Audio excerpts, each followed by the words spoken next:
Bonjour, aujourd'hui nous Bonjour. sommes au lycée de Borda. Est-ce que vous pouvez tout d'abord vous présenter en quelques mots?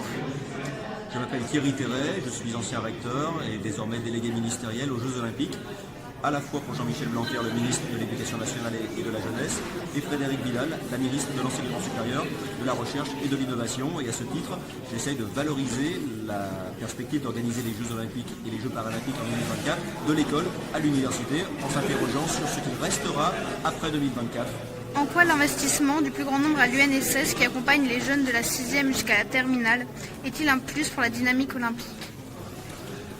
Le sport scolaire, en second degré avec l'UNSS et dans le premier avec l'UCEP, mais on pourrait également mettre l'UXEL pour l'enseignement privé, est amené à jouer un rôle majeur à différents titres au regard de la perspective olympique. D'abord, en développant un programme de formation et de certification de jeunes officiels pour lesquels une coloration olympique est en train d'être imaginée avec un renforcement sur la connaissance de l'olympisme et de ses valeurs, mais aussi un renforcement de compétences linguistiques parce qu'on aura besoin, dans le cadre du volontariat aux Jeux Olympiques et Paralympiques, de jeunes qui maîtrisent suffisamment les langues étrangères pour accueillir le monde.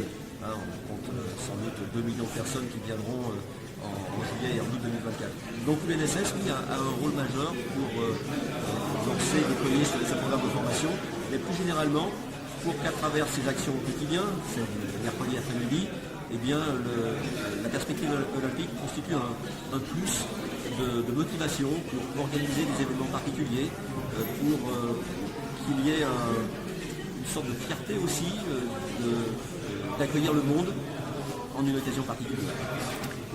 Donc vous êtes ici pour labelliser ce lycée.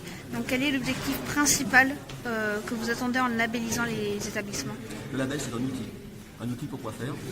Pour renforcer les liens que les établissements tissent avec les clubs, avec le mouvement sportif.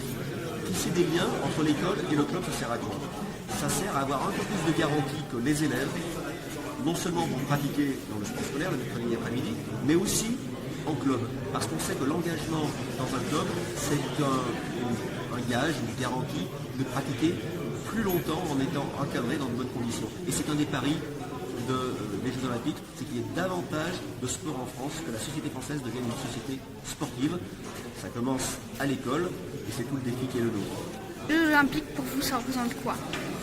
Les Jeux Olympiques et Paralympiques, qu'est-ce que ça représente? C'est d'abord un événement mondial, le plus grand événement sportif qui existe aujourd'hui, qui n'a lieu qu'une fois tous les 4 ans, et qui est regardé par plusieurs milliards, sans doute 2 milliards de personnes en cumulé. C'est absolument extraordinaire. Un même événement concentré dans le temps et dans l'espace soit regardé par autant de personnes, et ça permet quoi?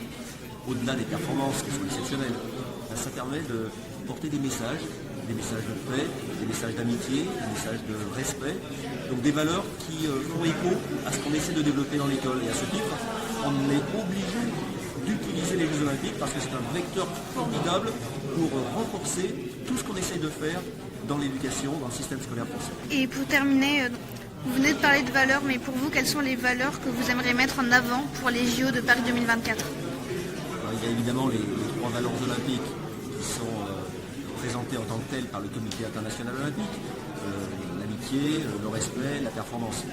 Mais s'il y en avait une à choisir, je pense que ce serait davantage le respect. Le respect pourquoi? Parce que dans une société qui est en crise en partie aujourd'hui et qui cherche des moyens, des solutions pour dépasser tous les problèmes qu'elle vit, on a besoin, plus qu'avant encore, de solidarité, de cohésion, d'unité. On a besoin de projets communs. Et le respect, c'est un des moyens pour que l'on vive mieux ensemble. Que le vivre ensemble, qui est l'un des 4 objectifs majeurs portés par le ministre, eh bien ce vivre ensemble s'incarne véritablement. Merci. Merci.